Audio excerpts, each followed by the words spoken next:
Hey guys, what's going on? Mike the Caveman Q here again from Paleo Problem Long Island, MikeTheCaveman.com. And today's question is, how broken is the U.S. healthcare system? Oh boy, so this one requires a little more depth regarding the external factors and just mindset. Now, with the election fast approaching, I figured this was a perfect time to really dive into this one. Now, let's be very clear though, this is not a judgment on either candidate. There's plenty other to judge them on besides that. I have nowhere near enough time to discuss that in depth, and it's beyond the scope of this channel. But this topic seemed appropriate as healthcare is something that always comes up, particularly around time of elections. But regarding the healthcare system, and let's be abundantly clear about this, we've talked about it before, but we do not have a healthcare system in the United States. We have a sick care system. Moreover, our societal need for instant gratification only compounds on that problem. The current coverage model tries to blend societal and market forces, whereby both the government and third-party insurance work to make sure that everyone is covered. The problem that results is that we no longer have an appreciation for what healthcare actually costs. In turn, we get a threefold negative effect. Co-payments cause patients to undervalue the services provided by their doctor. 2. People insist on having the latest and greatest state-of-the-art technology, regardless of the cost. And 3, people often do not place a large enough priority on preventative maintenance because, who cares? I have insurance and my doctors will fix me. As a result, in the first case, people often go and take unnecessary visits and treatment because, it's paid for. I should do it. I need to focus on my health, right? In the second case, the cost of research and development has to be made up from somewhere. Yet everyone insists on getting the latest and greatest technology because, hey, it's my health and it's paid for.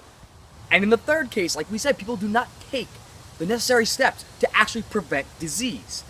And similar to what happens to doctors, do not value the services provided by preventative specialists. All of this results on a drain on the system because people are under the assumption that health is a given right, yet do not necessarily take the steps to actually attain it. Pair this with the pushing of the newest drug or diagnostic tool when the current ones are often more than sufficient. We are in the middle of a heroin and painkiller epidemic, yet there are new opioid drugs coming out all the time, when things like CBD and crime can do the same thing just as well, if not better, with none of the adverse side effects that are associated with prescription painkillers. Moreover, doctors are under constant threat of potential malpractice suits, so they take 4,000 images and run endless panels just to cover their own butts to make sure they don't get sued. When a list of symptoms and some basic blood work in the right hands can provide just as good of a diagnosis, but because they didn't take all the greatest and newest steps, they're subject to potential lawsuit. We need to stop lining the pockets of the pharmaceutical companies and take responsibility for our own health. We cannot assume that the medical fairies will just come along and brush it all away with their magic wand. So this is a wider ranging rant than normal, but your biggest takeaways are to actually prioritize you. You are in charge of your life. Do what needs to be done to maintain your health.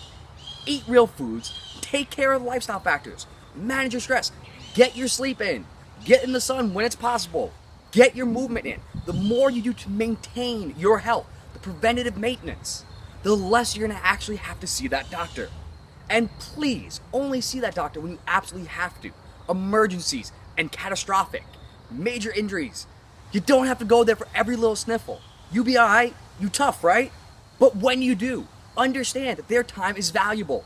I know I rag on them a lot, and more often than not, they deserve it. But the fact of the matter is, their work is not free. They are still providing you with a service. The people behind the counter, filing your records, making sure your appointment goes smoothly, the one who has to deal with the insurance company, their time isn't free either. Why is it okay to minimize their work? It's not. It has to get paid somehow. But back to the preventative stuff, the healthier you are, the less you have to rely on big pharma. And the more you vote with your dollars, the less they're gonna have incentive to have to go and research the newest drug. If there's no money to be made on it, they will no longer continue to do that. They'll take what they have, they'll run with it, and if you have an emergency or catastrophic, you can use it. But they're not gonna keep looking for the latest and greatest, when more often than not, the key to your health is inside you right now. You're the result of billions of years of successful evolution. Act like it. But that's enough for that rant. If you want some more information about how long it actually will take you to get healthy, take a look at this video over here. If you want some more information on the corruption of those pharmaceutical companies, take a look at this video over here. And if you want some more information on some of those substances we talked about before that can actually get the job done better than most opioid painkillers, yet are discriminated against, take a look at this video over here.